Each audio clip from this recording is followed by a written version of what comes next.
révélation. Ce n'est pas nécessairement un message profond. Je ne pense pas venir avec une révélation aujourd'hui, mais je suis certain que je viens avec une parole de la part du Seigneur aujourd'hui. Amen. Alléluia. Et si on peut lire Romains 9, verset 28.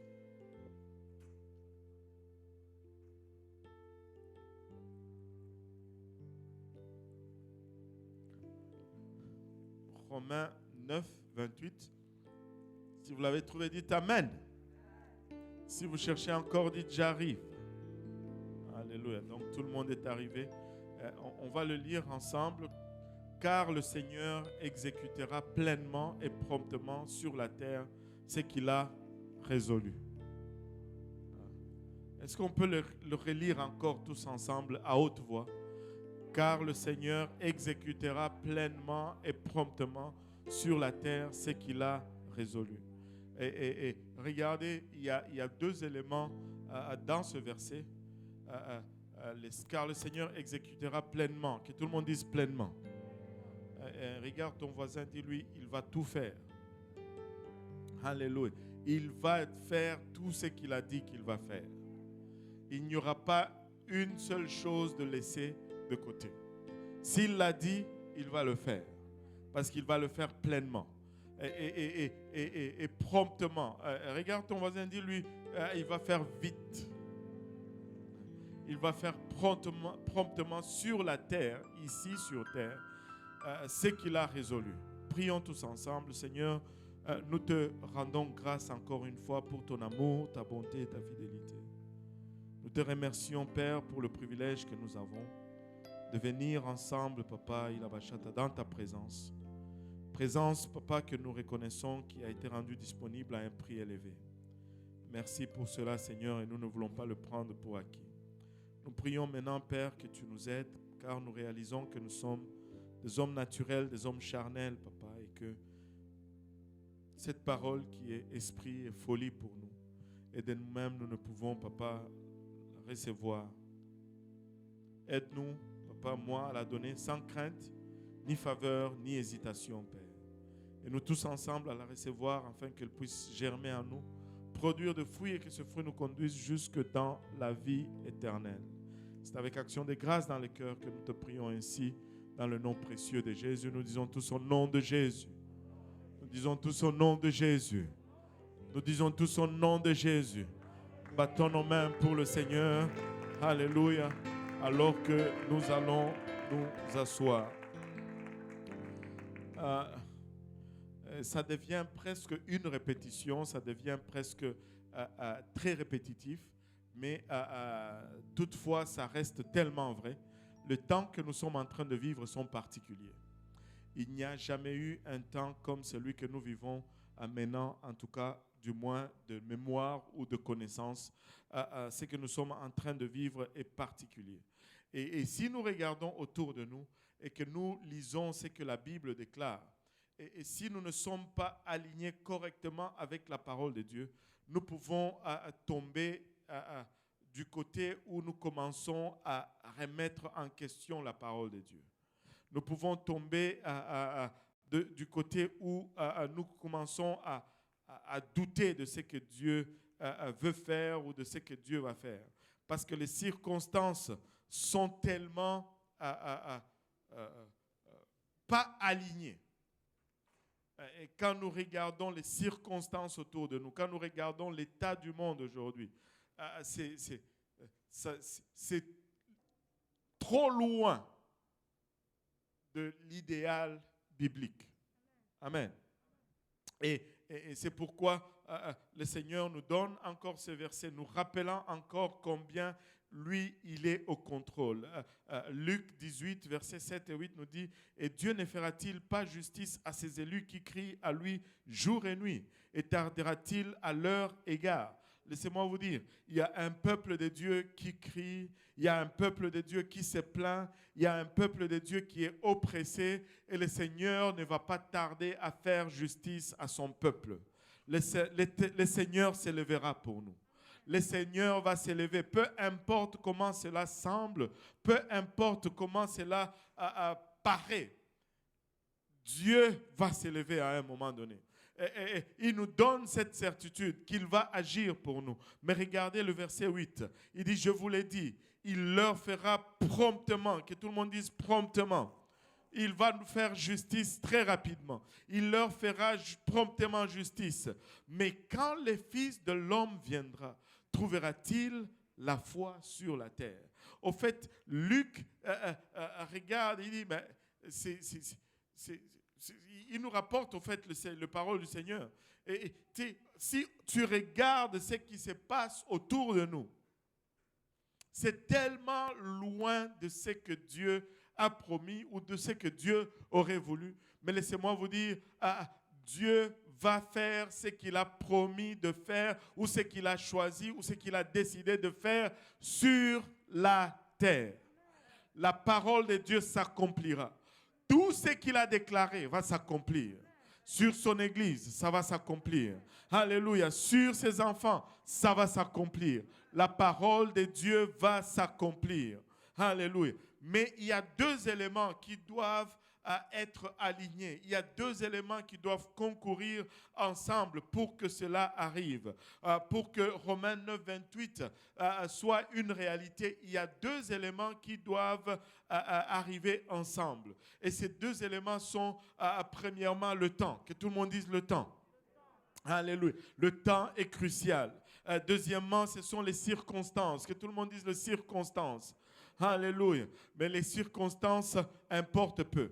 Mais les circonstances deviennent importantes parce que les circonstances vont affecter notre attitude. Laissez-moi vous dire ceci. Nous devons être un peuple qui ignore les circonstances et qui s'appuie solennellement sur la parole de Dieu parce que nous avons cette promesse que Dieu va exécuter pleinement et promptement sur la terre ce qu'il a résolu. S'il a résolu, peu importe les circonstances, il va le faire. Peu importe les circonstances, il va le faire. Donc ne laisse pas les circonstances dicter ton attitude. Ne regarde pas ce qui se fait autour de toi et dire que qu'est-ce qui va se passer? Où est Dieu? Il va le faire. Dieu va faire une nouvelle chose. Dieu m'a demandé de dire à son église aujourd'hui qu'il va faire une nouvelle chose. Et il va le faire promptement. Il va le faire rapidement. Peu importe les circonstances, Dieu va faire une nouvelle chose. Il va juste nous amener dans une autre dimension. Alléluia. Le temps. Le temps, c'est important. Regarde ton ami. Dis-lui, le temps, c'est important. Hein?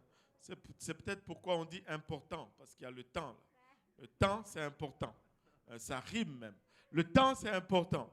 Et j'ai lu l'histoire d'un homme aujourd'hui. L'histoire se lit comme suite. Un matin, un homme s'est précipité dans une station de métro et presque à bout de souffle, il demande à la personne au guichet. Il dit, quand est-ce que le train de 8h01 part? Et bien sûr, la réponse était à 8h01. Allô? Le train de 8h01 part à 8h01. Et l'homme regarde le monsieur dans le guichet et lui dit, mais ma montre indique 7h59. L'horloge de la ville indique 7h57. Et l'horloge de la gare indique 8h04. Avec quelle heure dois-je y aller alors? Et puis, le type du guichet lui dit, vous pouvez y aller avec l'horloge que vous voulez. Mais une chose que je sais, c'est que vous n'irez pas avec le train de 8h01. Nous avons cette tendance à avoir chacun nos temps. Laissez-moi vous dire ceci. Ce n'est pas ton temps qui va compter. Ce n'est pas le temps de la ville qui va compter, mais c'est le temps de Dieu qui va compter. Et nous devons nous aligner avec le temps de Dieu.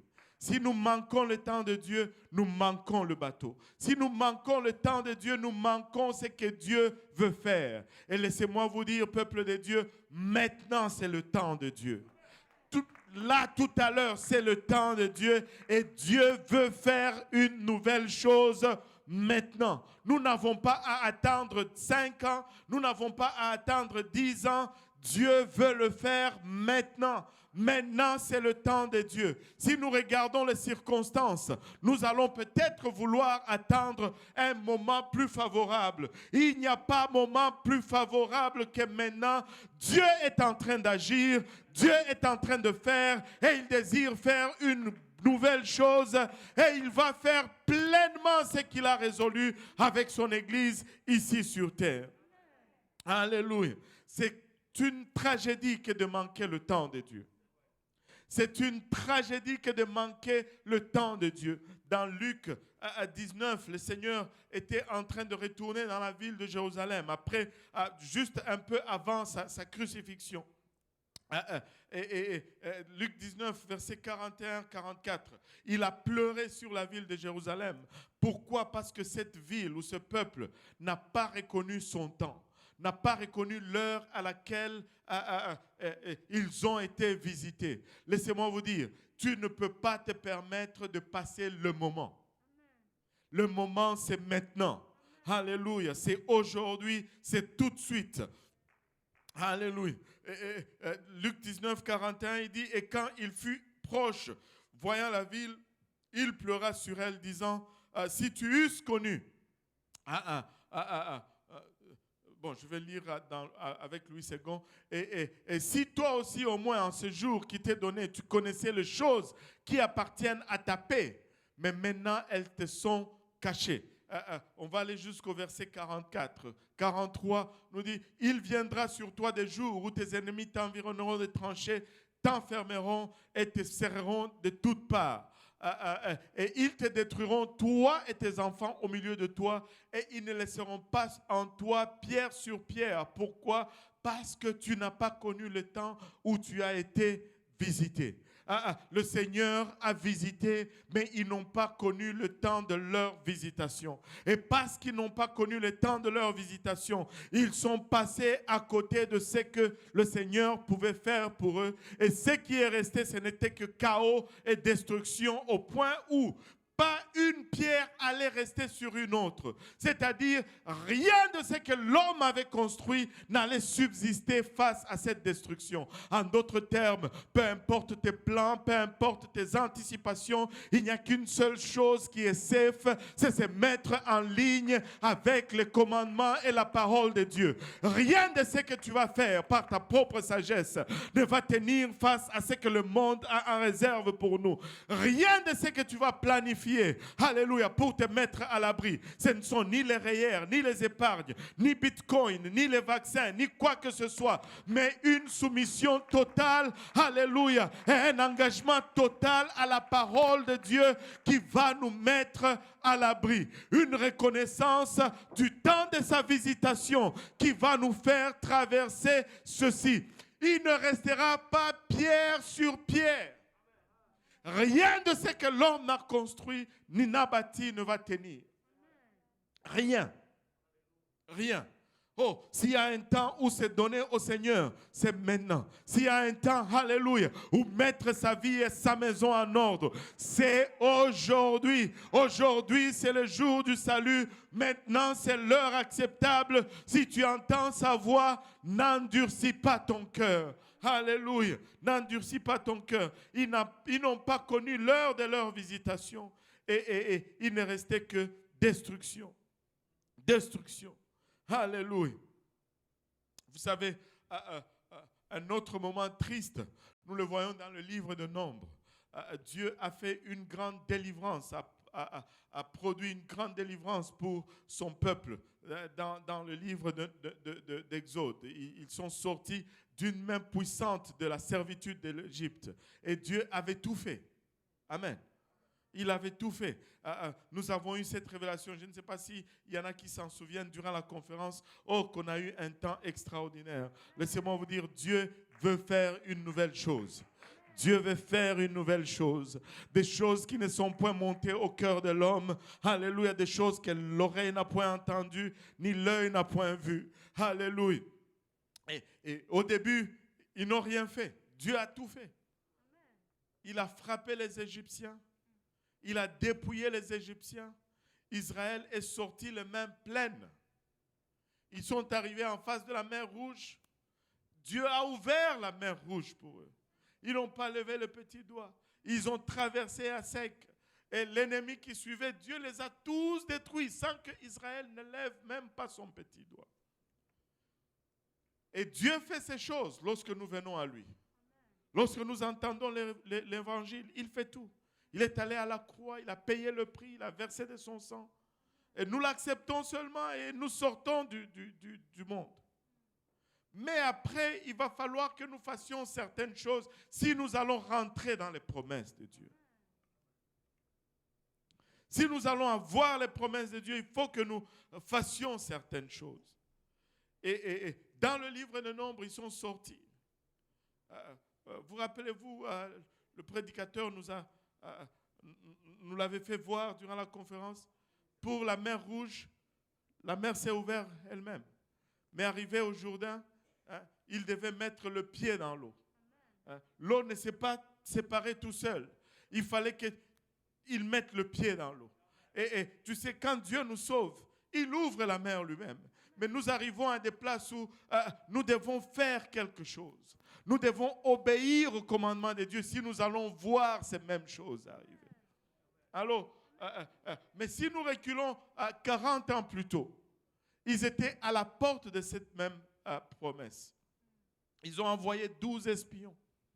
Les 12 sont rentrés. 10 avaient une mauvaise nouvelle. Le pays est bon, mais... Regardez, si quelqu'un ajoute trop de mais dans son affaire, là, la promesse n'est plus bonne. Le pays est bon, mais... L'église est bon, mais... Anyway, je dois d'abord continuer.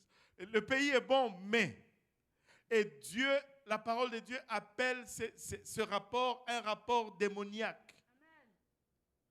Parce que c'était un rapport négatif. Et le pays est bon, mais 10, 2 seulement disaient oui, le pays est bon. Et, pas mais, et nous pouvons y aller. Et nous pouvons le prendre. Et nous pouvons le conquérir. Alléluia. Il n'y avait pas de mais il y avait les et. Mais Israël s'est aligné avec les 10, que tout le monde dise 10. Et ils ont commencé à se plaindre. Oh, nos enfants vont mourir là-bas, etc., etc. Et ils se sont plaints. Peut-être qu'ils étaient de l'idée que, quand même, 10, ça fait la majorité. 2 seulement, ils sont minoritaires, n'est-ce pas? Laissez-moi vous dire, avec Dieu, peu importe le nombre, si tu n'es pas en ligne avec ses promesses, tu es à côté. Le monde peut être majoritaire, mais le monde sera toujours à côté. Alléluia. Nous n'allons pas suivre le nombre, mais nous allons suivre l'exactitude de la parole. Alléluia. Mieux vaut 6 avec lequel je vais au ciel que 6000 avec lequel je ne vais nulle part. Alléluia. Nous voulons aller au ciel et nous allons suivre non le nombre, mais l'exactitude de la parole. Alléluia. Laissez-moi vous dire. Alléluia. Ils étaient seulement 2. Et les autres étaient 10, mais les 2 avaient la vérité. Et malgré leur rapport, Israël a refusé, Israël a murmuré, et Dieu a dit, bon, ok, vous ne voulez pas y aller, n'y allez pas, retournez dans le désert, 40 ans à errer dans le désert. Vous allez tous périr dans le désert, mais ce sont vos fils et vos filles pour lesquels vous vous êtes plaints qu'ils vont mourir là-bas dans ce pays. C'est eux qui vont hériter. Écoutez, je veux arrêter de me plaindre. Je ne veux pas que les promesses de Dieu passent à une autre génération. Nous n'avons pas ces luxes. Nous sommes la dernière génération. Nous sommes ceux-là sur qui la fin va arriver. Le Seigneur a résolu de faire ce qu'il a décidé de faire et il va le faire. Et pour l'amour de Dieu, que ça soit avec nous et pas avec d'autres groupes. Pour l'amour de Dieu, que ça soit avec cette église et non pas un autre groupe. Nous voulons être là au milieu de ce que Dieu est en train de faire. Alléluia. Israël a passé son temps, encore une fois. Regardez ceci, c'est tout le temps c'est à contre-pied avec la parole de Dieu. Nombre 14, verset 40. Dieu leur dit, retournez. Et ils se levèrent le lendemain, ils se levèrent de bon matin et montèrent au sommet de la montagne en disant, nous voici, nous monterons au lieu dont a parlé l'Éternel, car nous avons péché. Le jour de la victoire, c'était hier. Ce n'est pas aujourd'hui. Là, Dieu dit, retournez. Ah ben, nous allons y aller maintenant. Ding dong, trop tard. Moïse dit, mais pourquoi transgressez-vous l'ordre de l'Éternel? Cela ne réussira point. En d'autres termes, fais seulement ce que Dieu demande de faire. Ça semble fou, ça semble déraisonné, mais c'est la chose à faire. Ça ne va peut-être pas avec les circonstances, ça ne va peut-être pas avec la masse, mais c'est la chose à faire. Alléluia. C'est ce que Dieu demande. C'est ce que nous sommes appelés à faire. J'ai avalé ma salive à travers, mais je vais prêcher quand même. Alléluia. Ce que Dieu demande, c'est ce que nous sommes appelés à faire. Point final. Moïse dit, mais qu'est-ce qui ne va pas avec vous? Vous transgressez encore la parole de Dieu. Oui, avance. Ne montez pas, car l'Éternel n'est pas au milieu de vous. Ne vous faites pas battre par vos ennemis. C'était hier qu'il fallait monter, pas aujourd'hui. Aujourd'hui, c'est trop tard. Israël a passé le moment. Ne passe pas le moment. Ne passons pas le moment. Quand Dieu dit va, vas-y. Écoutez, laissez-moi vous dire ceci. Dieu veut faire une nouvelle chose parmi nous. Et si Dieu te demande de prier pour quelqu'un, lève-toi et va prier pour la personne. Si Dieu, alléluia, te dit, fais-le, fais-le. Fais-le. Si tu es assis là et Dieu te dit, va prier pour ces pasteurs qui prêchent, ça ne me dérange même pas. Lève-toi, cours ici, prie pour cet homme. Fais ce que Dieu te... Peu importe les circonstances, si Dieu les déclare, c'est le moment, il faut le faire. C'est le moment, il faut y aller. C'est le moment, il faut l'accomplir. Alléluia. Le fils d'Isaacar connaissait le temps. Et parce qu'il connaissait le temps, il savait qu'est-ce qu'il fallait faire. Nous devons connaître le temps. Amen. 1 Chronique 12, 32 nous dit des fils d'Isaacar ayant l'intelligence des temps pour savoir ce que devait faire Israël. Pour savoir ce que devait faire Israël. Ils avaient l'intelligence des temps. Nous devons discerner le temps. Le temps, c'est maintenant. Ce n'est pas demain, c'est maintenant. Dieu nous appelle à agir sans crainte. Dieu nous appelle à faire fi de l'intimidation. Si l'Église va entrer dans ce que Dieu demande, alléluia, nous devons le faire sans crainte. Nous devons le faire sans intimidation. Nous appuyons solennellement sur la parole de Dieu. Alléluia. Nous pouvons nous baser sur la parole de Dieu. Cette parole reste encore véritable. Je n'ai pas besoin de l'ajuster. Je n'ai pas besoin de l'adapter. J'ai juste besoin de la la déclarer et de la vivre dans sa plénitude. Et cela est suffisant. Est-ce que cela, alléluia, m'exclut des circonstances? Oh non, non, non, non. J'ai vu plein de serviteurs vivre pleinement de la parole de Dieu et subir les conséquences. Laissez-moi vous dire, je suis prêt à subir les conséquences, mais je vais vivre cette parole sans crainte, ni faveur, ni hésitation. Si l'Église va avoir ce que Dieu a en réserve pour elle, elle doit vivre, alléluia, sans réserve cette parole, sans crainte cette parole, sans calcul cette parole, juste nous baser sur ce que Dieu demande et le faire tout simplement. Alléluia.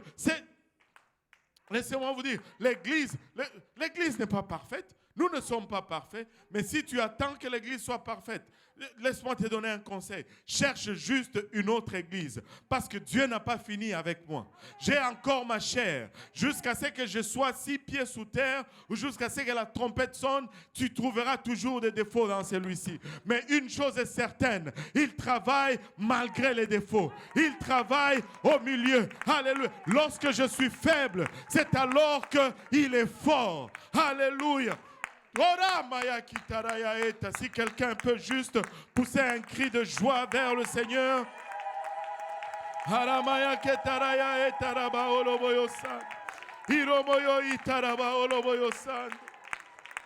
Ecclésiaste nous dit, il y a un temps pour tout, un temps pour toutes choses sous les cieux. Laissez-moi vous dire, il y a un temps pour tout et un temps pour toutes choses sous le ciel. Un temps d'aimer et un temps de haïr. Un temps d'embrasser, un temps de se séparer des embrassements. Un temps d'avoir peur et un temps de ne plus avoir peur. Un temps d'avancer, alléluia, et un temps de reculer. Mais laissez-moi vous dire, là c'est le temps de laisser Dieu faire son travail. C'est le temps de vivre.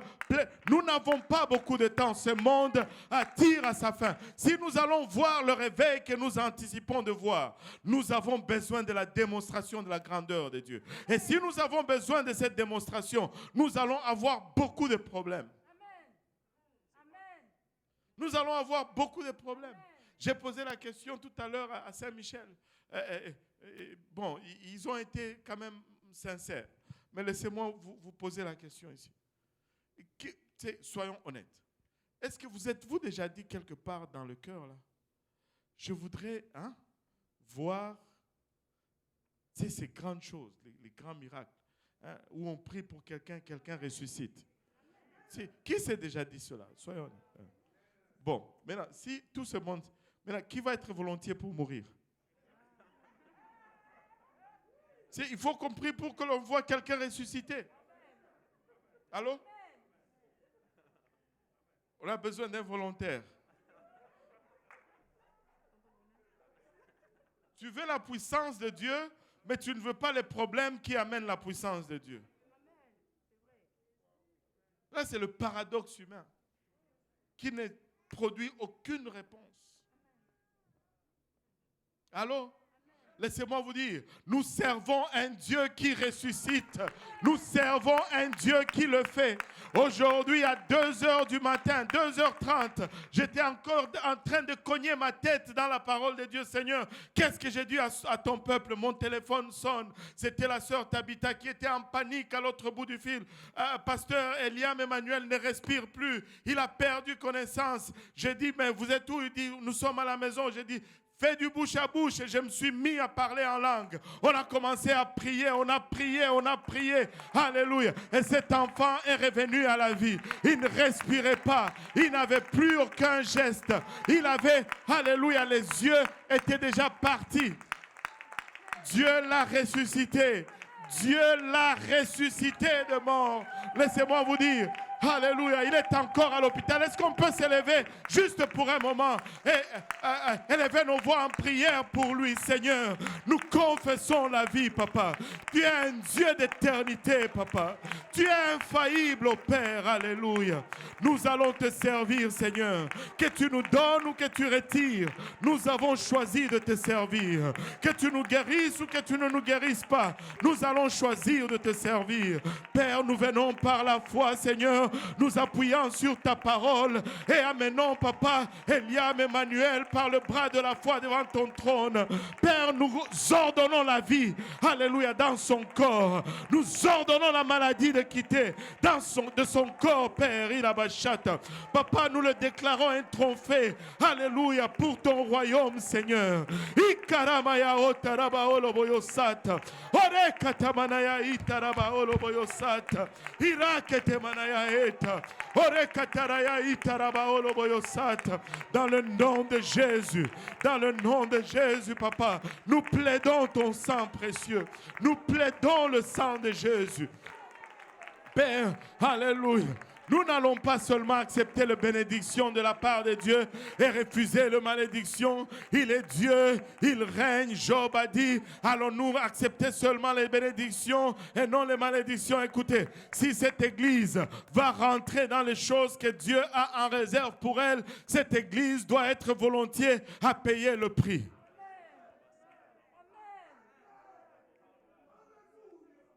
Mais l'ordinaire ne va plus fonctionner. Nous ne faisons pas face à l'ordinaire. Nous ne faisons pas face à l'ordinaire. Je ne suis pas un anti-vaccin. Si tu veux te faire vacciner et que tu es malade, vas-y, c'est bon. Je ne dis pas que tu vas aller en enfer si tu es vacciné. Mais laissez-moi vous dire, il y aura 3e dose, 4e dose, 5e dose, 6e dose. Et jusqu'à ce que un programme de fidélité va être fait. À la 10e dose, on te donne un plein d'essence. À 12e dose, on paye ton loyer mensuel.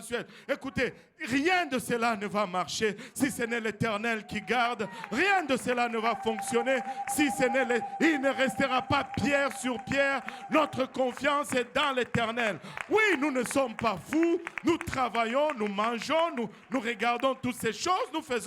Nous allons au travail, nous prenons les médicaments, mais notre confiance est sur l'Éternel, peuple de Dieu. Nous devons mettre notre confiance sur Dieu. Alléluia. Alléluia.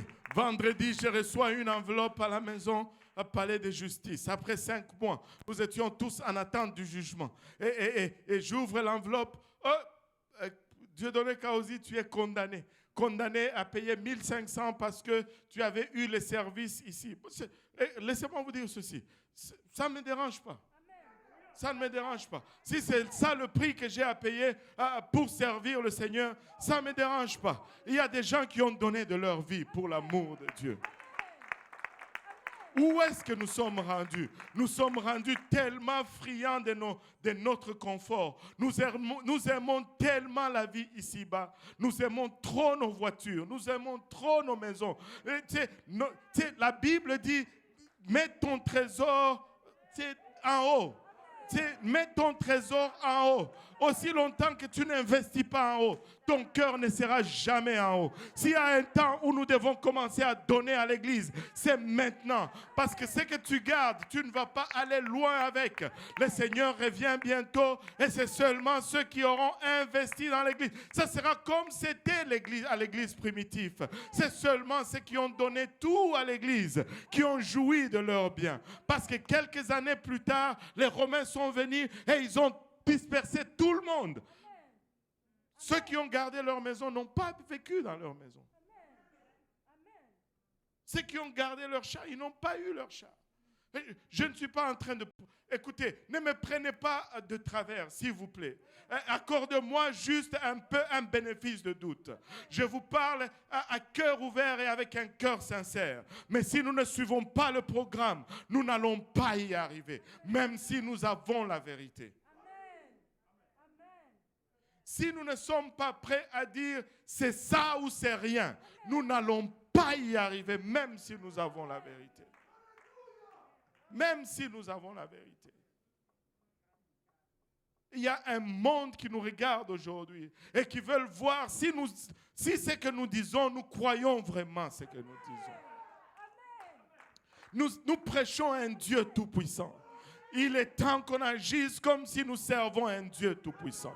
Mais laissez-moi vous dire, cela vient avec un prix. Ce n'est pas agréable, je vous l'accorde. Ça ne va pas être toujours doux, je vous l'accorde. Mais allez demander à Pierre, allez demander à Paul, allez demander à tous ces gens-là. Ils n'ont pas été différents de nous. Ils ont gagné plus pour le Seigneur. Laissez-moi vous dire ceci, Seigneur, aie juste ta volonté avec nous.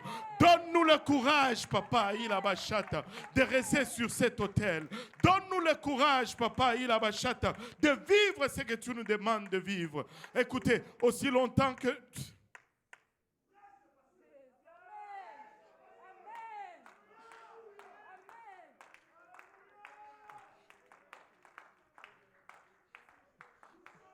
Nous avons quitté le monde parce que Dieu nous a fait de meilleures promesses. Nous ne pouvons plus compromettre ces promesses pour le monde. Nous ne pouvons plus. Nous ne pouvons plus. Écoutez, nous n'avons pas d'héritage dans le monde. Je ne sais pas pour vous, mais moi je n'ai pas de plan de retraite. Je ne sais pas pour vous, mais ça c'est tout. Il n'y a rien d'autre. Il n'y a rien d'autre. Nous croyons, nous disons que nous vivons le temps de la fin. Oui, nous le disons tous. Peut-être nous le disons, mais nous ne le croyons pas vraiment. Parce que si tu savais vraiment qu'il restait juste 6 mois à ce monde,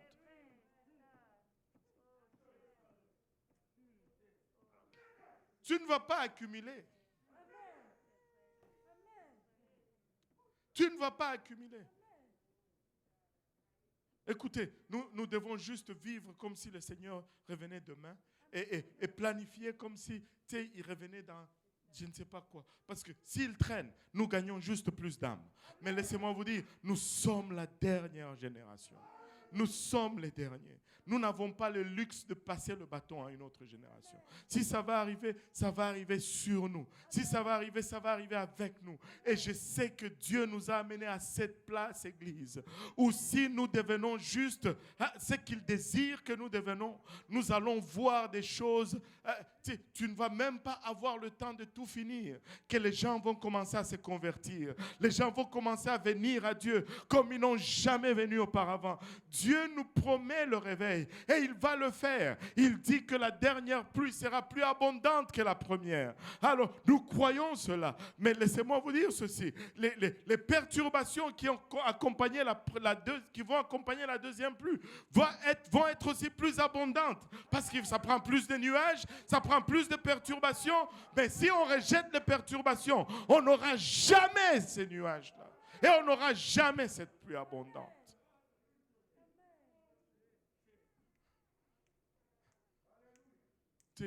On veut le voir, on veut le vivre. Alléluia. Et c'est un Dieu de paradoxe. Vous pouvez vous asseoir. C'est un Dieu de paradoxe. Il dit dans les derniers jours, regardez un peu ce qu'il dit. Laissez-moi vous dire ceci. Il veut faire une nouvelle chose. Il veut faire une nouvelle chose. Il est un Dieu de paradoxe. Dans le dernier, regardez 2 Timothée 3:1. Il dit que sachez que dans le dernier jour, il y aura des temps faciles. Alléluia. Il dit, sachez que dans le dernier jour, il y aura des temps difficiles. Et quand nous regardons autour de nous, oui, ce sont des temps difficiles. Nous sommes arrivés à une place. Il y a des pays où aujourd'hui même, si tu n'es pas vacciné, tu dois payer une amende de 100 € par mois.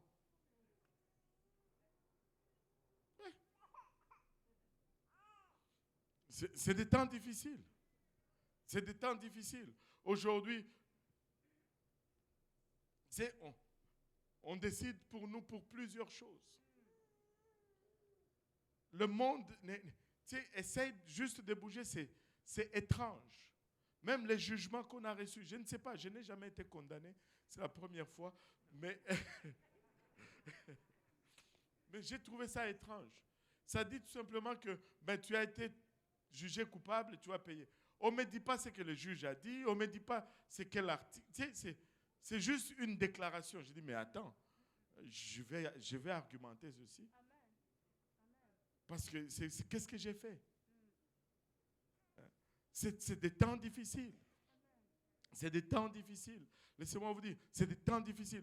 On regarde autour de nous, c'est compliqué. Mais laissez-moi vous dire, c'est cette même Bible qui nous dit que dans les derniers jours, il y aura des temps difficiles. C'est cette même Bible aujourd'hui qui nous dit dans Actes 2, 17, que dans le dernier jour, dit Dieu, je répandrai de mon esprit sur toute chair.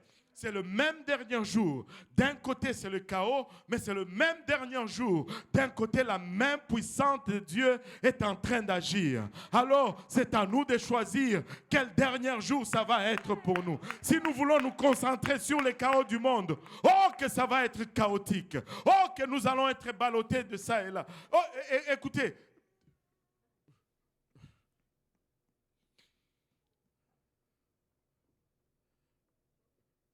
Accorde-moi un peu de bénéfice du doute. Juste, je vais mourir. Un jour, tu vas mourir. Tous, nous allons mourir un jour. Allô? D'une façon ou d'une autre, nous allons mourir. Donc, il faut arrêter d'avoir peur de la mort. Et puis commencer à se préparer pour être prêt pour la mort. Et seule l'obéissance à l'évangile te met prêt pour la mort.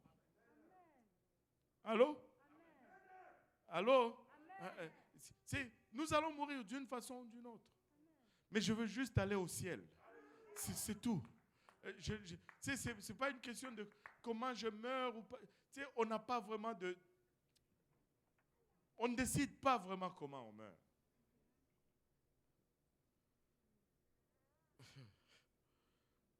Je suis la même société qui dit que tout le monde devait choisir de mourir, l'aide à mourir, l'euthanasie. La même société me dit je ne peux pas mourir, je dois me faire vacciner. Là, je ne sais plus lequel qui est lequel.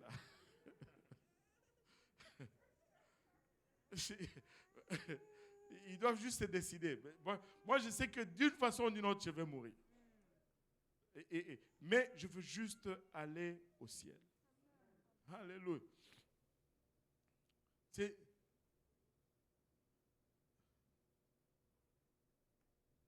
Dieu veut faire une nouvelle chose. Ésaïe 43, verset 19 nous dit ceci.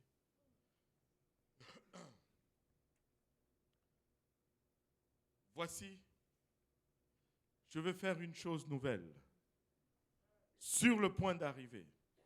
Ne la connaîtrez-vous pas? Je mettrai un chemin dans le désert et des fleuves dans la solitude.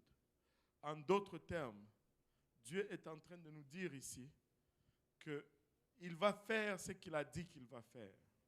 Peu importe les circonstances de ta vie ou de la société. C'est là où il y a un désert, il va faire un chemin. En principe, il ne doit pas y avoir de chemin là. Dans un endroit désertique, le fleuve va jaillir de nulle part. En d'autres termes, il est en train de dire que ce n'est pas les circonstances qui vont déterminer ou définir ce que je veux faire. C'est ce que j'ai dit que je veux faire que je veux faire.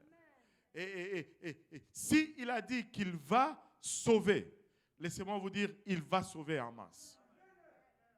Et c'est pourquoi les circonstances de cette fin de temps ne devaient pas être un défi. Ça ne doit jamais affecter notre attitude. La parole de Dieu doit être le seul élément qui affecte notre attitude. Mais nous devons plutôt voir cela au contraire. Plus nous voyons le chaos, plus nous voyons le problème, nous nous disons tout simplement que la scène est dressée pour que la puissance de Dieu soit manifeste.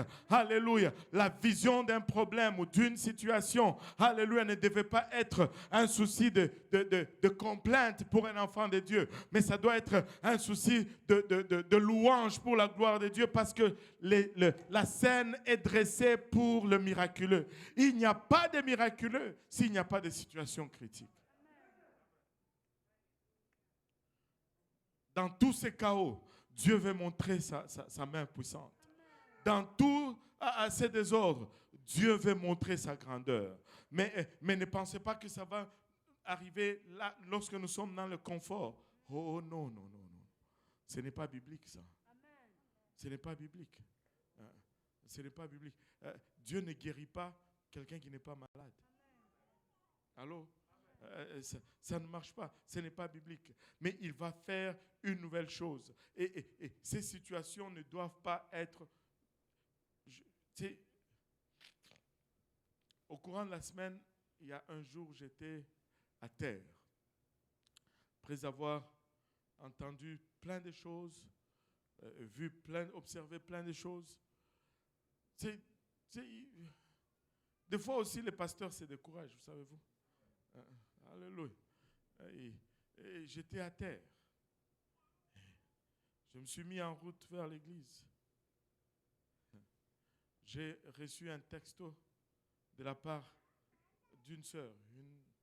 Je ne veux pas citer, je veux embarrasser personne. Et de nulle part. Je peux vous dire, même là où j'étais sur la 40, juste après passer la Cordaire, avant que tu commences à monter vers Saint-Michel. Et c'est entré. Ne pousse pas de regards inquiets, ça et là. Ne t'inquiète pas. Je pense que c'était Ésaïe 31, quelque chose. Je n'ai pas mon téléphone avec moi, sinon j'allais vous le lire. Encourageant. 31, 5 ou quelque chose comme ça. 41, voilà. Chute-moi un peu ça là, homme Bible ambulant là-haut. Ne crains rien, car je suis avec toi. Ne promène pas de regards inquiets, car je suis ton Dieu. Je te fortifie, je viens à ton secours, je te soutiens de ma droite triomphante. Parle d'un Dieu à point. Les problèmes n'ont pas disparu, mais Dieu était là. Alléluia. J'étais à la maison, j'étais abattu. Pasteur Pablo m'appelle. Il dit qu'il y a une dame qui était là le samedi. Oh, cette histoire, je vais la raconter parce qu'à chaque fois que je la raconte, elle m'encourage. Elle était là quelque part. Là. Elle s'appelle Naomi. Et elle avait un bébé de 1 mois dans son... Elle avait un truc là, qu'on porte les bébés dedans. Je ne sais pas comment on appelle ça. Un kangourou. Bon, elle avait ça. Et elle était là. Et cette dame, elle avait invité, durant la conférence, elle a invité 3 personnes. Dont une personne qui a été puissamment délivrée ici. Délivrée de la drogue et de l'alcool. Elle s'injectait même la drogue. Et elle a été délivrée. Puissamment. Délivrée, baptisée au nom de Jésus, remplie du Saint-Esprit. Et elle disait jusqu'à il y a... Tu sais, quand j'ai parlé avec le pasteur Pablo, son témoignage était pasteur. Depuis que j'ai reçu le Saint-Esprit, je n'ai pas fumé une seule cigarette. Je n'ai pas eu le goût de prendre quelconque drogue. Il y a seulement cette joie qui est encore en moi. Et cette joie est encore là. Et elle dit, cette joie est encore là. Et quand il y aura encore cette conférence, dis-moi, je vais encore venir. Alléluia. L'année prochaine. Alléluia. Mais Naomi qui était là, elle avait son bébé, c'est le bébé pour qui on a prié, Timothy. Il a 1 mois. Les 2 ont développé la COVID. Et là, les 2 étaient aux soins intensifs. Et le bébé et la maman. Et pendant qu'ils étaient à l'hôpital, lorsque Naomi a su que pasteur Pablo avait aussi des symptômes, elle ne s'est pas plainte. Elle a pris son téléphone. Elle a commandé des épiceries en ligne. Elle a fait livrer chez le pasteur Pablo. Tu sais, j'étais comme... attends. J'ai dit, pasteur Pablo, ça fait combien de temps il est à l'église? Oh, à peine 5-6 mois. Elle aurait pu se plaindre contre pasteur Pablo. Elle aurait pu l'accuser, le dire, pourquoi tu m'as amené là-bas? C'est des fous là-bas. Mais elle a loué Dieu.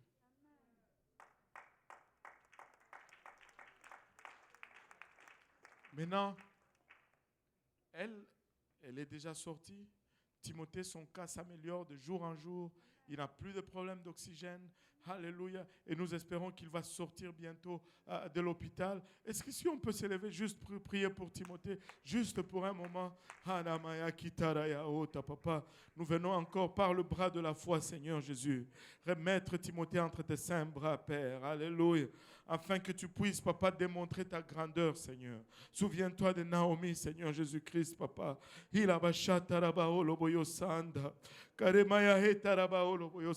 Père, nous confessons la vie, Seigneur. Nous déclarons guérison, Papa, pour Timothée, dans le nom précieux de Jésus. Nous l'ordonnons, Papa, de recouvrir, Papa, pleine santé, Seigneur. Alléluia.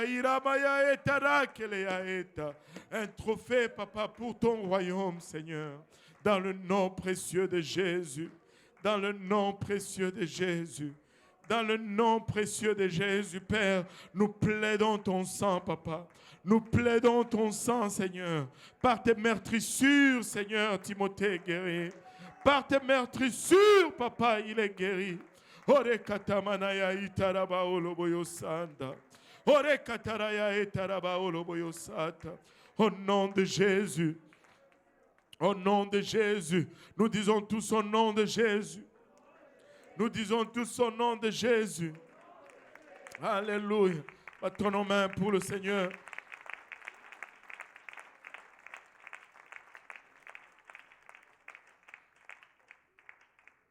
Alléluia. Vous pouvez vous asseoir et il dit, voici je vais faire, Ésaïe 43, 19, voici je vais faire une chose nouvelle, sur le point d'arriver. Il dit sur le point d'arriver.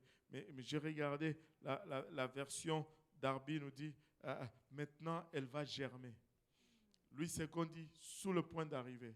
Mais Darby nous dit, maintenant elle va germer. Et si tu regardes la germination, tu plantes ta sémence, tu arroses, mais tu n'observes absolument rien. Tu as l'impression que rien ne se passe.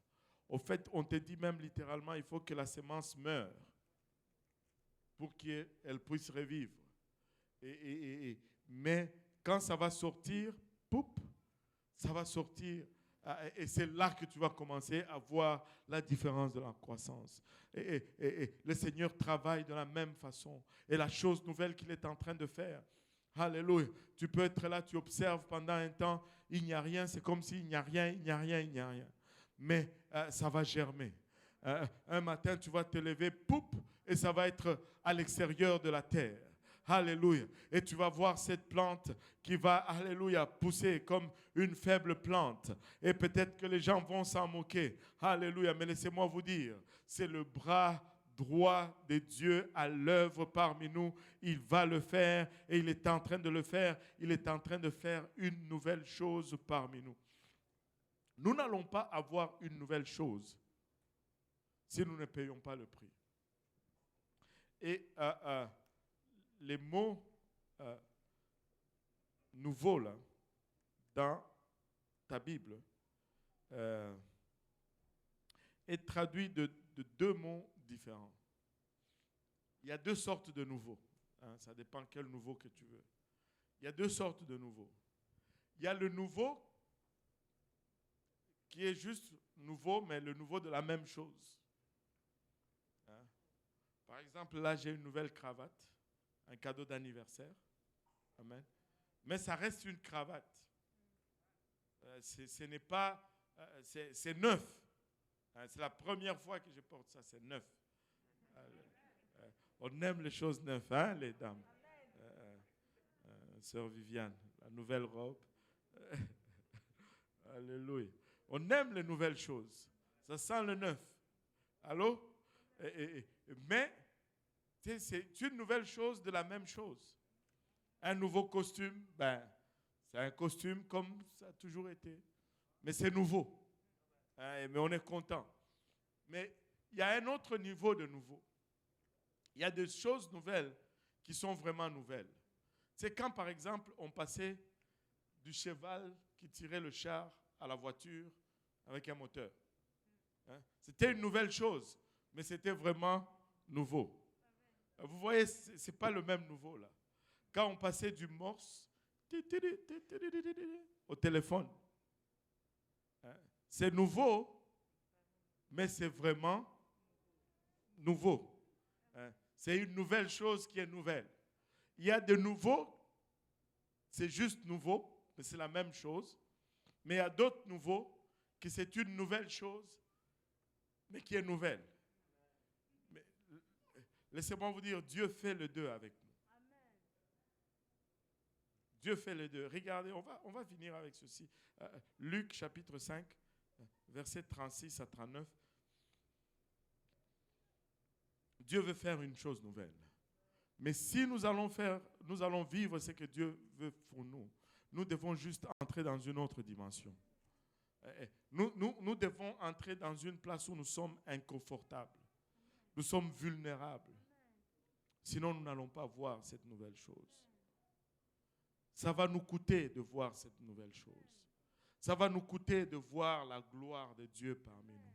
Ça va nous coûter de voir ce réveil que nous anticipons, que nous attendons. Ça va nous coûter de voir nos bien-aimés, nos familles venir à Dieu en masse. Ça va nous coûter, mais ça va en valoir le prix. Ça va en valoir le prix. Hier tard, j'ai beaucoup galéré hier soir. Je lisais quelque chose sur les homards. Est-ce qu'il y en a qui aiment les homards ici? Beaucoup de mangeurs de homards ici. Alléluia. Maintenant, je ne savais pas cela. Et les homards, apparemment, ça change de carapace quand ça grandit. À un moment dans sa croissance, il va sortir de sa carapace. S'il ne sort pas, ben, éventuellement, il restera prisonnier de sa carapace. Et il va en mourir parce que sa carapace ne va pas grandir, mais lui, il va continuer à grandir à l'intérieur, puis ben, il va être extrophié, puis il va mourir. Mais le moment qu'il sort de sa carapace, c'est le moment où il est le plus vulnérable. Vous imaginez-vous des homards sans carapace? Facile à manger. Allô? Si vous n'avez pas brisé les choses. En tout cas, moi, je ne suis pas un grand fan des homards. Je trouve que c'est trop de travail. Et puis, des fois, ça a l'air un peu barbare. Tu déchires, tu coupes, tu fouilles à l'intérieur. Anyway. Mais il y en a qui aiment ça. Ils trouvent du plaisir. Moi en tout cas, anyway. Il faut qu'il sorte de sa carapace. Mais quand il sort de sa carapace, il est vulnérable. Mais nous aussi, si nous allons atteindre l'autre potentiel, si il ne fait pas ça, il ne va pas atteindre cette autre grandeur. Et si nous ne faisons pas cela, ben nous n'allons pas atteindre aussi cette autre dimension. Nous allons peut-être rester dans notre confort, mais nous allons mourir dans notre zone de confort. Parce qu'il faut que nous grandissons. Tu sais que tout organisme vivant, soit ça grandit ou ça meurt. Il n'y a que deux options. Quand tu nais, tu commences à grandir. Et les jours où la croissance finit, ce n'est pas que tu restes là stable, tu commences à vieillir. C'est pourquoi nous vieillissons. Hein? C'est pourquoi tu vois qu'il y a des boulons qui commencent à être lousses, certains cheveux tombent. Alléluia.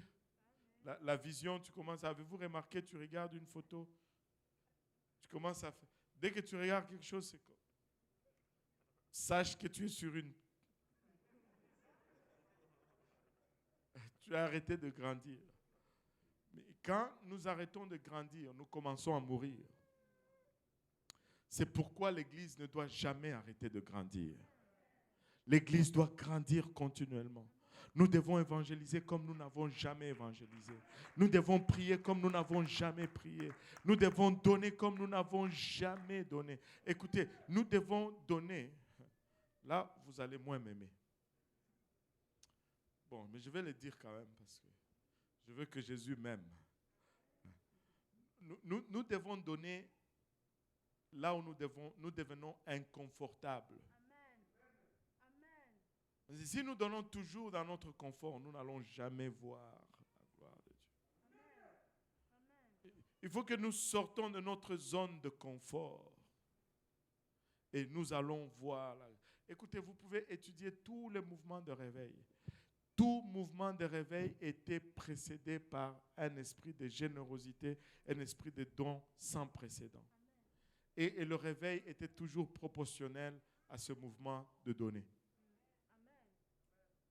Allô? Là où est ton trésor, là où sera aussi ton cœur. Et c'est juste ça. Revenons à Luc. Je n'ai pas oublié Luc 5. Je suis en train de finir. Luc 5, 36 à 39, il nous dit ceci. Et leur dit aussi une parabole. Personne ne déchire d'un habit neuf un morceau. Le neuf ici, c'est le neuf de nouveau. Le nouveau de la même chose, c'est néos. Mais le nouveau d'une nouvelle chose qui est neuf, c'est kainos. Kainos. Et le neuf ici, il leur dit aussi une parabole. Personne ne déchire d'un habit neuf, kainos, un morceau pour le mettre à un vieil habit. Car il déchire l'habit neuf, kainos, et le morceau qu'il en a pris n'est pas assorti au vieux. Et personne ne met du vin nouveau. Et le nouveau ici, neuf, c'est néos. Avez-vous remarqué? L'habit, c'était kainos, une nouvelle chose. Mais le vin, c'est néos. Une nouvelle chose, mais de la même chose. Dans des vieilles outres, autrement le vin nouveau, néos, fait rompre les outres et il se répand et les outres sont perdues. Il y a une vérité profonde là-dedans. Le vin, c'est le type du Saint-Esprit. Et les outres ou le vêtement, c'est le type de nous. Allô? Le vin, même s'il est nouveau, mais ça restera toujours le même vin. Laissez-moi vous dire, frères et sœurs, il n'y aura pas un autre Saint-Esprit. Il n'y aura pas un autre évangile. Il n'y aura pas un autre plan de salut. Nous allons le prêcher à nouveau. Il va être nouveau pour certaines personnes, mais c'est le même plan. Alléluia, c'est le même évangile. Christ est mort pour nous, il a été enseveli pour nous et il est ressuscité. Ça reste là, le plan du salut. Répands-toi, fais-toi baptiser au nom de Jésus-Christ pour le pardon de tes péchés. Et le baptême doit être fait au nom de Jésus et tu recevras le don du Saint-Esprit. Et cela est disponible pour toi aujourd'hui. Alléluia. Si tu es là et que tu n'as pas encore été baptisé au nom de Jésus, nous avons l'eau, nous avons des vêtements de rechange, ça ne prend que ton obéissance. Et ça, c'est néos. Ça doit toujours rester le même. Alléluia. Mais lorsque tu rentres là-dedans, alléluia, et que tu sors, la Bible nous dit tu deviens une nouvelle créature. Alléluia, ce n'est plus néos, alléluia, c'est kainos. Alléluia, parce que Dieu veut faire de toi un homme nouveau. Dieu veut faire de toi, alléluia, une innovation. Quelque chose qui fonctionne différemment, qui approche différemment, qui prie différemment, qui croit différemment, qui investit différemment. Nous sommes un peuple différent. Quand Dieu change notre nature, nous n'avons plus cette ancienne nature. Alléluia. Il nous change complètement. Alléluia. Et cela est disponible pour nous aujourd'hui. Et si nous allons entrer dans cette autre dimension, nous devons être des kainos. Dieu est en train d'élever une armée. Mais une armée pas comme tous les autres. Alléluia. Parce que ça va être kainos. Alléluia. Nous n'allons... Je refuse de croupir à l'intimidation. Je refuse d'agir ou de fonctionner par la crainte. Nous allons fonctionner par la foi. Alléluia. Laissez-moi vous dire, il y a un prix à payer quand nous marchons par la foi. Mais je préfère payer ce prix et marcher par la foi que vivre par la crainte et passer à côté du moment que Dieu a déterminé pour son peuple. Alléluia. Dieu va le faire. Il veut faire une nouvelle chose. Et il va faire une nouvelle chose avec son Église. Nous sommes appelés à entrer dans cette autre dimension. Mais il y a un prix dans cette autre dimension. Alléluia. Mais oh, que nous sommes contents d'y entrer. Nous allons chanter un nouveau cantique. Alléluia. Nous allons être de nouvelles personnes. Nous allons même vivre sur une nouvelle terre. Et il y aura même des nouveaux cieux au-dessus de nos têtes. Alléluia. Et c'est à cela que nous aspirons. Dieu veut faire une nouvelle chose avec nous. Alors, sommes-nous prêts à l'embrasser? Sommes-nous prêts à le suivre? Et laissez-moi vous dire, je ne veux pas vous le cacher, il y aura un prix à payer pour cela. Mais c'est le prix à payer pour avoir un mouvement de Dieu. Et ça commence avec notre transformation personnelle. Et si vous êtes là et que vous n'êtes pas encore baptisé au nom de Jésus, vous pouvez l'être aujourd'hui. Vous pouvez revêtir du nom de Jésus-Christ aujourd'hui. Vous pouvez recevoir de son esprit aujourd'hui. Vous pouvez être rempli du Saint-Esprit avec l'évidence de parler en langue. Alléluia. Et on peut mettre du vin nouveau, néos, dans des vases nouveaux, kainos. Alléluia. Et Dieu nous appelle à cela aujourd'hui. Si on peut se lever tous ensemble.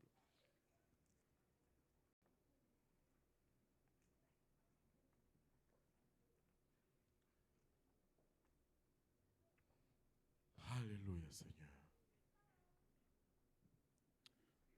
Dieu a un plan pour nous. Et ce qu'il a résolu de faire, il va le faire. Malgré les circonstances.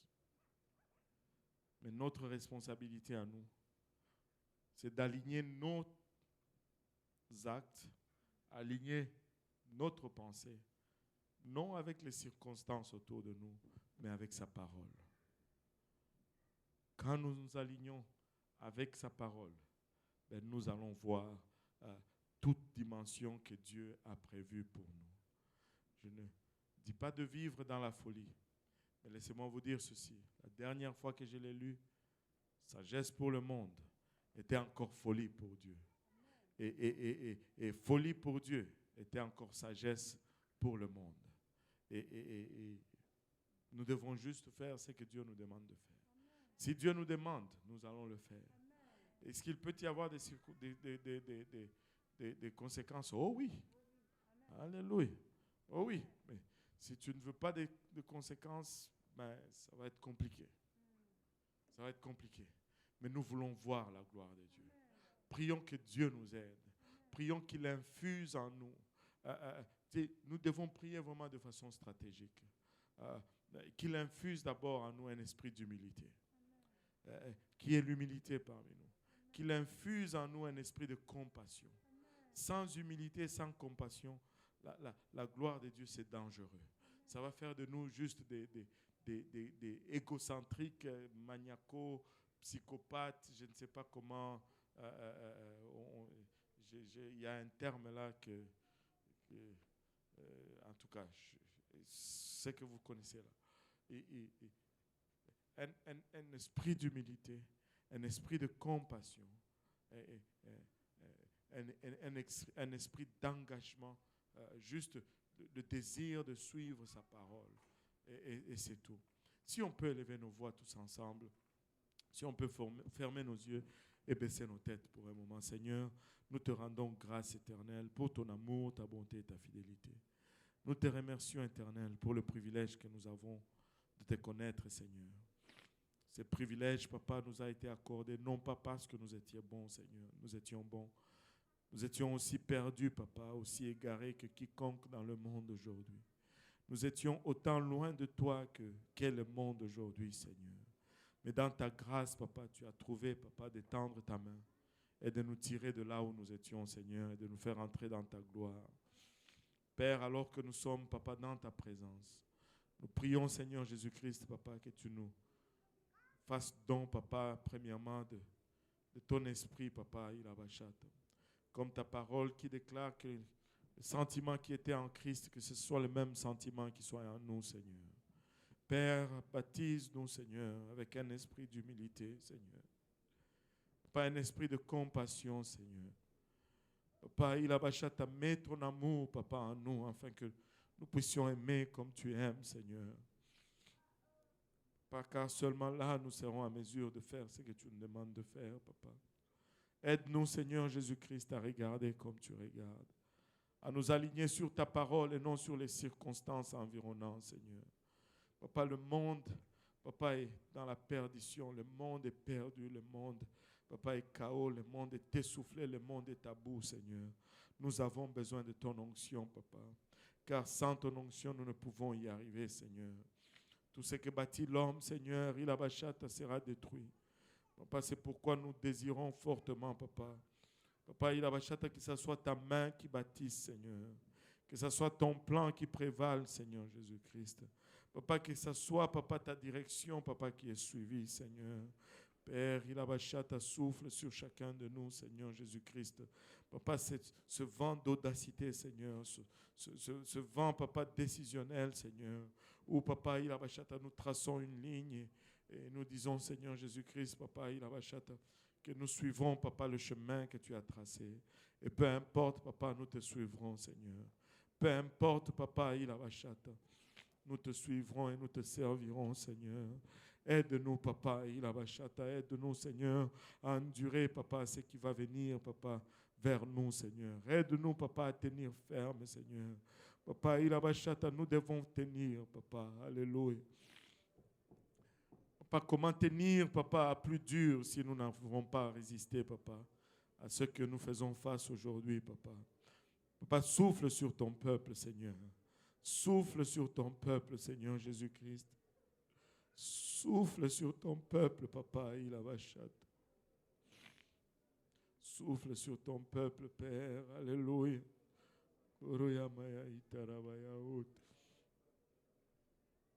Orekatamana itaraba uluya itarakele amayaet. Ikaramaya itaraba uluboyo sandara ketereyaeta.